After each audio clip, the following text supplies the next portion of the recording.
قرآن مجید میں اللہ تعالیٰ فرماتے ہیں کلوا واشربوا ولا تسرفوا انہ لا یحب المسرفین، الاعراف 31۔ کھاؤ پیو لیکن اسراف نہ کرو، کیونکہ اللہ اسراف کرنے والوں کو پسند نہیں کرتا۔ نبی صلی اللہ علیہ وسلم نے فرمایا کھاؤ اور پیو اور پہنو اور صدقہ کرو، لیکن اسراف نہ کرو اور تکبر نہ کرو، یعنی کھانے پہ بھی فخر نہ کرو اور اسی طرح لباس پر بھی نہیں، کیونکہ کھانا پینا لباس یہ چیزیں ہیں جن کی وجہ سے لوگ اپنے آپ کو دوسروں سے بڑا سمجھنے لگتے ہیں، اگر کسی کو یہ نعمت دوسروں کے مقابلے میں زیادہ ملی ہو۔ کھانے پینے میں سادگی۔ حضرت انس فرماتے ہیں میں نہیں جانتا کہ نبی صلی اللہ علیہ وسلم نے کبھی پتلی روٹی دیکھی ہو، چپاتی، یہاں تک کہ آپ اللہ سے جا ملے، اور نہ آپ نے کبھی مسلم بھنی ہوئی بکری دیکھی کہ پوری کی پوری بکری ایک ہی طرح تیار کر دی جائے کھانے کے لیے۔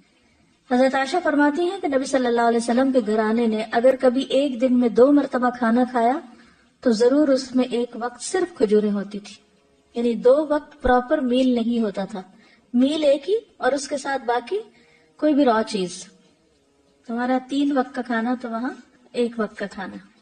ایک اور حدیث میں آتا ہے، صحیح بخاری کی روایت ہے، آل محمد صلی اللہ علیہ وسلم کبھی پے در پے 3 دن تک سالن کے ساتھ گیہوں کی روٹی نہیں کھا سکے، یعنی 3 کنزیکٹیو ڈیز ایسا کھانا نہیں ملا، یہاں تک کہ آپ اللہ سے جا ملے۔ اسی طرح یہ ہے کہ جسمانی ضرورت مثلا قد کاٹ، عمر، کام کاج کی نوعیت کے اعتبار سے بھی غذا کا تعین کرنا چاہیے اور اس کی مقدار کا بھی۔ اسی طرح سادہ اور متوازن غذا زیادہ بہتر ہے، کھانا بھوک لگنے پر ہی کھانا چاہیے، اور کچھ بھوک ابھی رہتی ہے تو کھانا چھوڑ دینا چاہیے۔ کچھ غذائیں جن کا ذکر قرآن مجید میں ہے، سب سے پہلے کھجور۔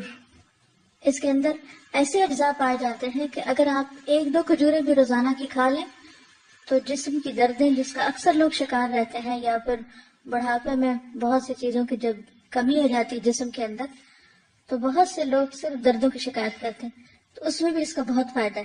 نبی صلی اللہ علیہ وسلم نے فرمایا جس گھر میں کھجور نہیں وہ اس گھر کی مانند ہے جس میں کوئی کھانا نہیں۔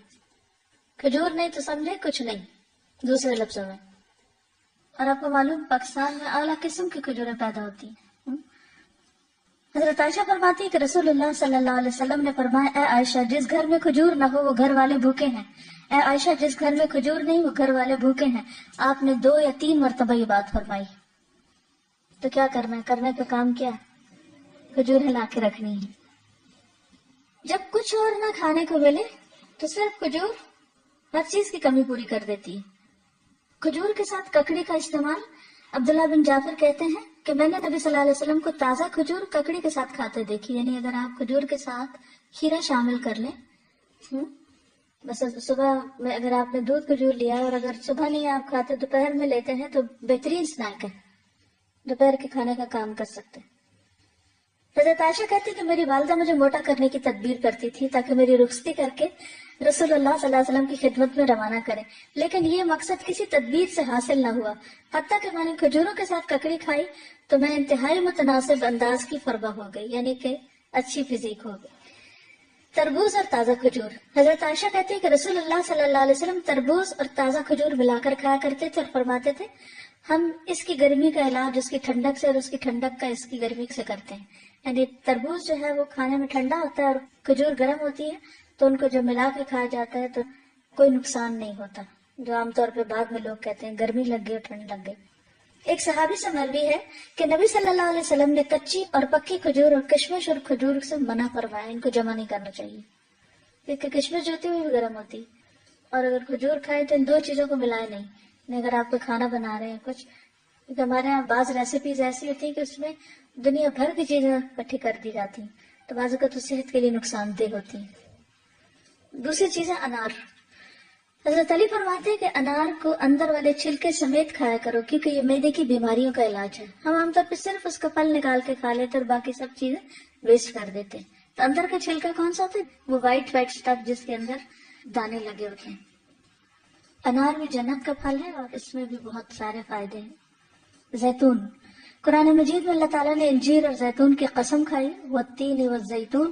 ان کے فوائد کے پیش نظر روزانہ کم از کم 1 انجیر، 1 زیتون اور خالص زیتون کے تیل کا 1 چمچہ استعمال کرنا فائدہ مند ہے۔